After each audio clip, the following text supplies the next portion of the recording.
Fellow auto detailers, welcome to the show that features interviews with today's most successful auto detailers. This is the Auto Detailing Podcast. Here's your host, Jimbo Balaam.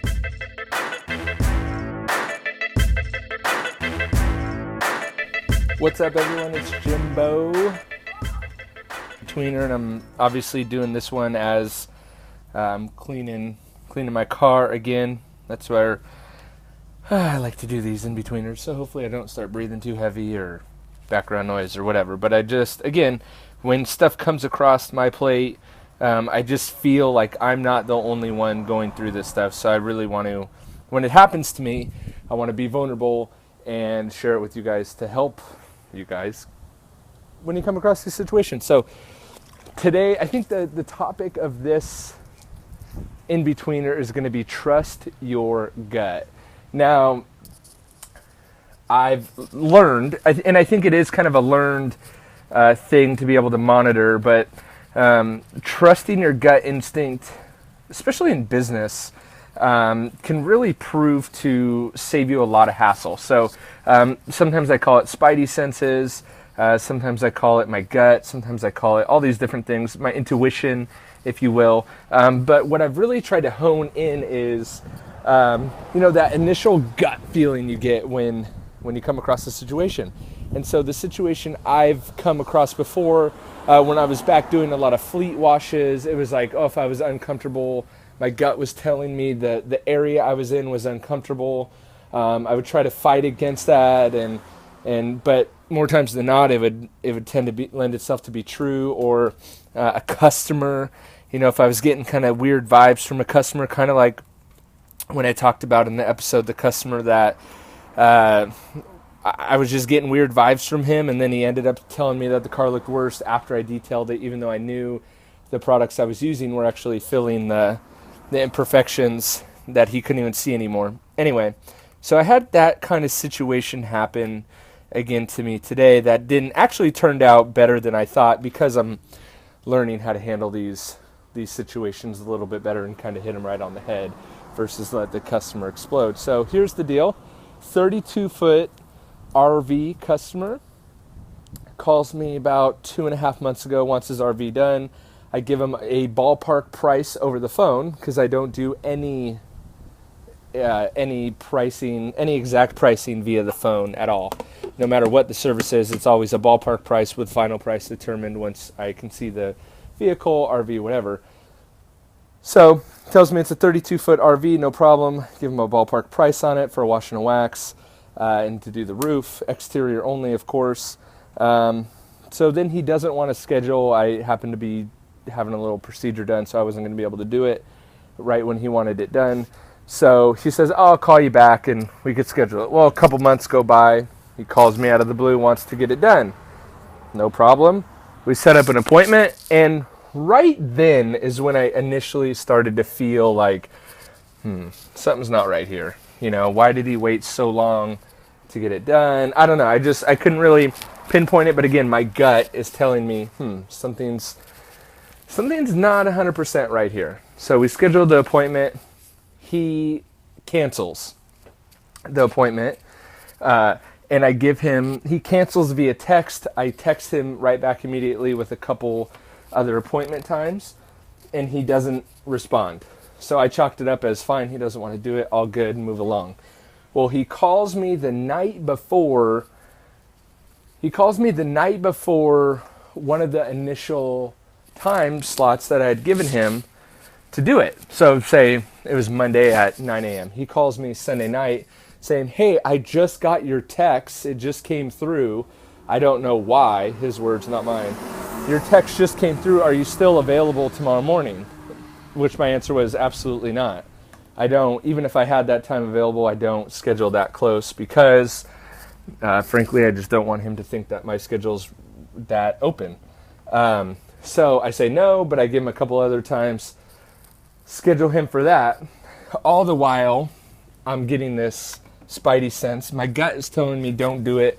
This guy's going to be a hassle for whatever reason. I really have nothing to base it off of other than this intuition, spidey senses that you try to explain to people and they think you're crazy. So I rescheduled the appointment, and then I ended up canceling the rescheduled appointment because I just did not want to do it.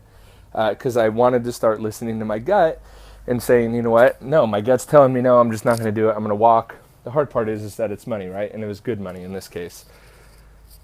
So he bugs me a little bit more and actually gets me to come out and do the RV on a different day. The night before, so last night, he calls me to confirm today. I say, yeah, we're still on. I decided I'd bring some help with me to knock it out sooner. So that is the first initial time he tells me, oh, wait, it's not an RV. It's a fifth wheel. Okay, fair. Not that big of a deal. But again, plays into my spidey senses of going, well, why did he call it an RV? Now, I guess you could technically be a jerk about it and say, yeah, it is technically an RV, but an RV and a trailer and a fifth wheel is very different. So again, it plays into my spidey senses of like, okay, well, why didn't he tell me that it was a fifth wheel before? Whatever. Go out, start doing the fifth wheel, and immediately, first of all, him and his dad are there sitting in their garage and the fifth wheel's in their driveway, and they start watching as I do everything. It takes about 10 minutes for them to pull the rig out. Again, my spidey senses going up again. And all the while I'm like, why did I do this? Why did I do this? Why did I do this? And he's asking questions. I actually had help, and we foamed it and had to do the roof was pretty much black. It was in good shape. It was only about a year old, but the roof was still like black. Got that taken care of. Then we foam it, and he's talking about, oh, what is that? Asking them questions like, is that the soap? With the whole thing foamed, it's like, well, obviously it's a soap. What does it look like? And I'm explaining the wax process and why we're not going to do a machine wax on it and all that. And he's just endless with the questions, just won't stop with the questions. And I know what's coming of like, this is one of the type of customers that thinks they know what they're doing. Not sure why they have called out a detailer because they think they know everything. And so just not sure why they won't do it themselves. So anyway, complete the job. In all honesty, the fifth wheel turned out super good. The roof, we brought it from black and moldy and gross to it looked brand new. The sides of the RV, of course there's helicopters going by. The sides of the RV were not only cleaned, no black streaks. The trailer really did look phenomenal. About, my help left, and then the customer starts getting up on ladders and wiping stuff and making a mess. So I stop. The RV was pretty much done. I stopped working on the car, packed up my stuff, and told him I'm done. And he started probing questions like, well, what about this? What about that? What about this dirt? And I go to look at the dirt, and it's actually adhesive behind a piece of molding on the fifth wheel that had dirt in the adhesive, which was crazy. So it wasn't really my fault. It was because he hasn't really maintained it.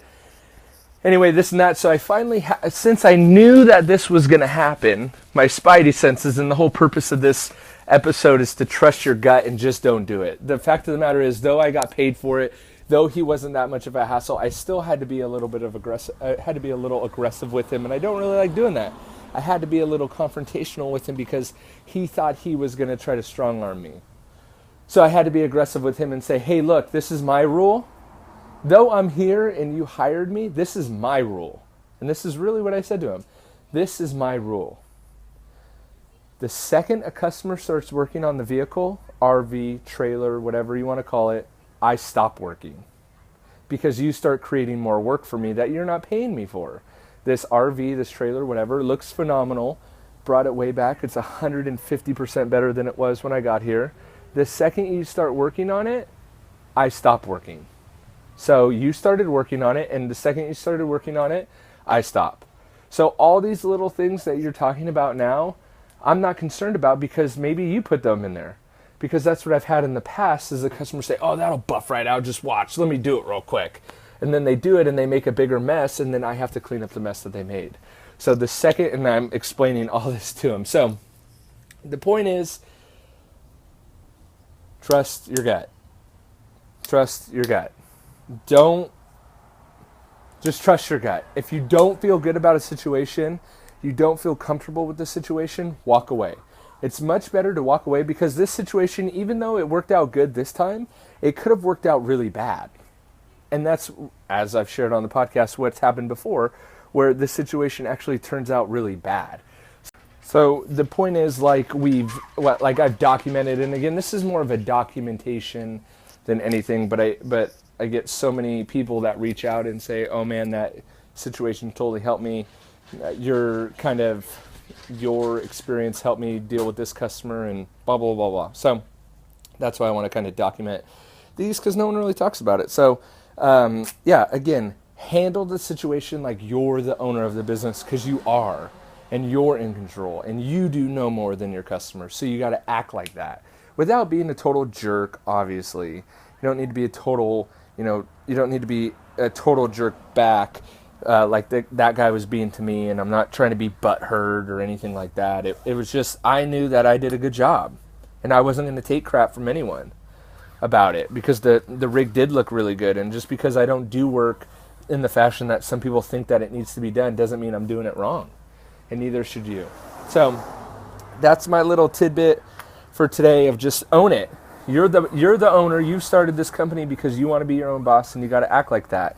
And sometimes people are going to try to bully you, and the only way to get out of the situation is not to bully them back, but to stand up and show them that you're not going to be bullied.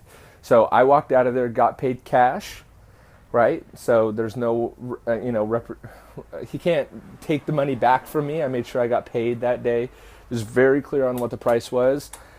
So do the same. Just don't let people bully you. Don't let them act like they know more than you do about detailing, because chances are you know 100% more than they do, or else they wouldn't be having you out. And that's really at the end of the day, that's really what it's about, right? Is why are you hiring me then?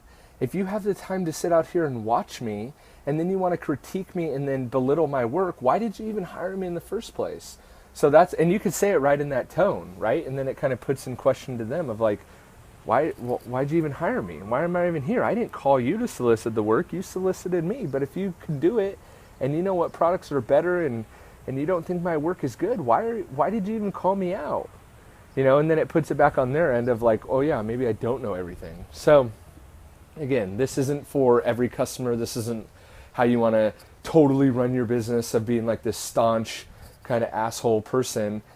This is strictly only for when you run into a situation with a customer that tries to bully you. So again, more of a documentation than a creation, and that's why this is kind of an in-betweener episode, not a real episode, because it's just me documenting what's going on to try to help you further. So hopefully this helps, and catch you on the next one. And don't forget, trust your gut instinct. It's probably right.